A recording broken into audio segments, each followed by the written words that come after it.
Hey there, welcome back. In this lecture, we're going to briefly discuss Booleans.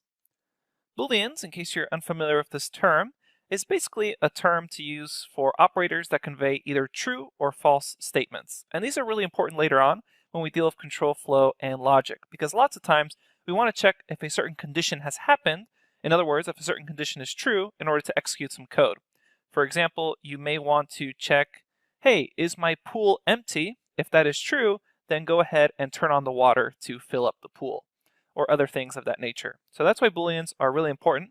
And a lot of times we won't be dealing with Booleans directly in the terms true and false, but we'll actually have comparison operators and logical operators that return a Boolean value.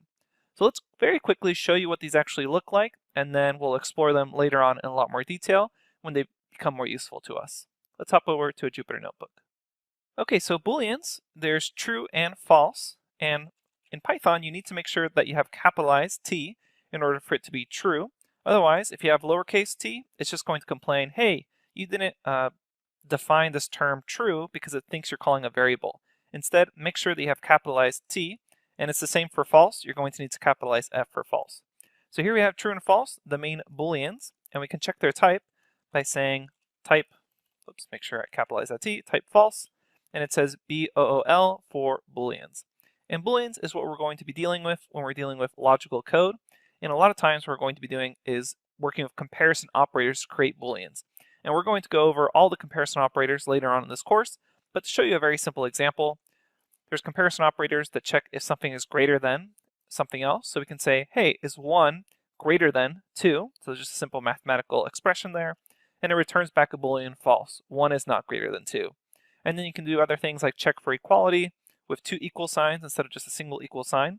So is 1 equal to 1? Run that and it returns true. So these are called comparison operators, and we'll be showing you all of them later on in this course, but we first have to tell you what they actually are returning, which are Booleans. All right, so those are Booleans, just simply true and false, and the type is BOOL. They'll be critical later on in this course.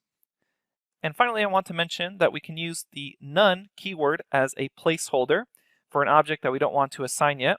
So maybe later on I want to assign B to something in my code, but for right now I just need to have a placeholder for it so I don't get this error of, hey, B is not defined.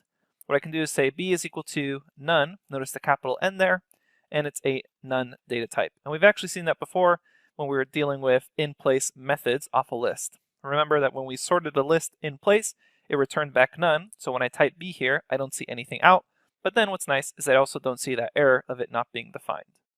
Okay, that's really the basics of Booleans. We're going to work on this a lot more later on in the course. I'll see you at the next lecture.